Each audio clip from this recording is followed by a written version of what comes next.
it's Eric with Stealth. We're out here at the Unlimited Off-Road Show. So we got the L5P coming out this week, and they'll start shipping tomorrow.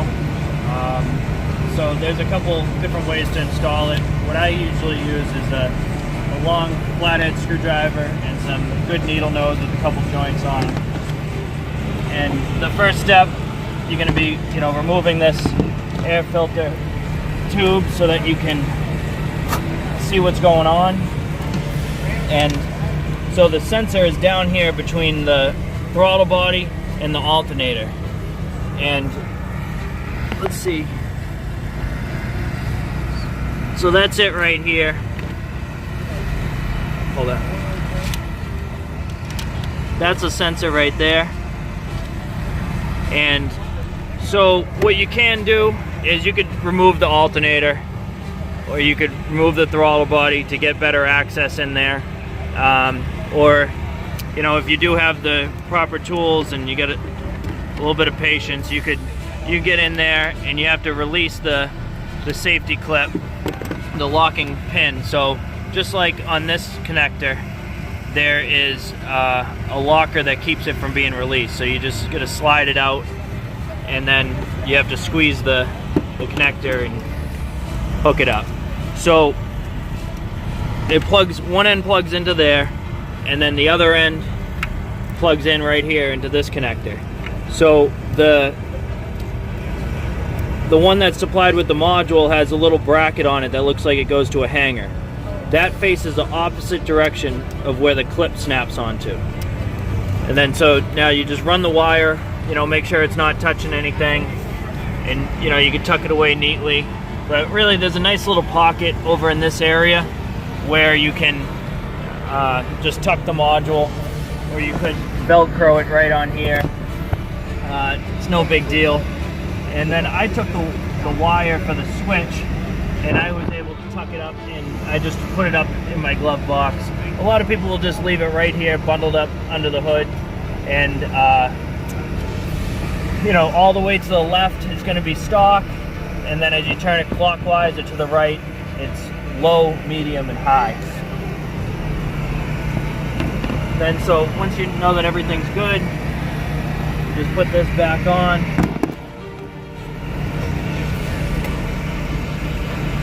And you should be all set. Another thing is, when you do install this module, typically they recommend that you remove the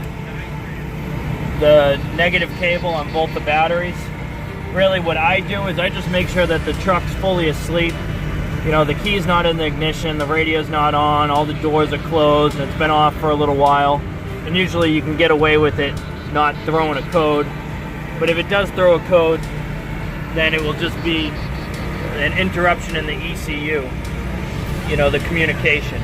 So it's just as simple as just driving it and it will go out, or you could hook up a code clearer and clear it that way.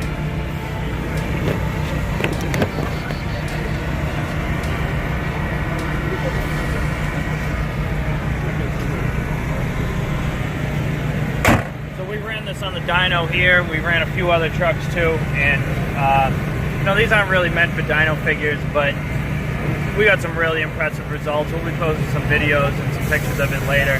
What it really helps with is getting rid of that turbo lag, giving you better throttle response, more low to mid-range power without increasing exhaust gas temperatures, and it really just wakes the truck up, makes it run like the way it's supposed to.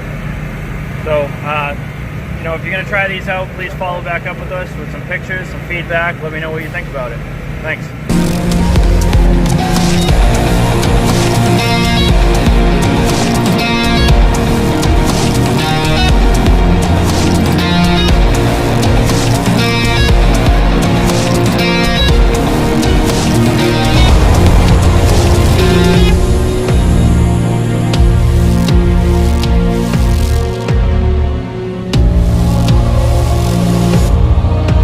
So I get a 10mm socket here, and a pretty important part of running these modules and trying to get the efficiency out of your truck is you really got to keep up with maintenance. One of the most common overlooked maintenance items is this map sensor. It reads the boost and has a lot to do with the efficiency of your fuel injection. So I'd suggest taking this off. I had just cleaned it, 47,000 miles, and it was disgusting. But what you're gonna wanna do, just pull this off, and you're gonna wanna clean this. See, I just cleaned this less than 1,000 miles ago, and you could already see the soot build up on it. This isn't so bad. You know, when I first had it, it was blocked completely on this side. So you're just gonna wanna take some electronic cleaner. They sell it at Walmart, or if you have mass airflow sensor cleaner, then at a parts store, then that's really ideal as well. And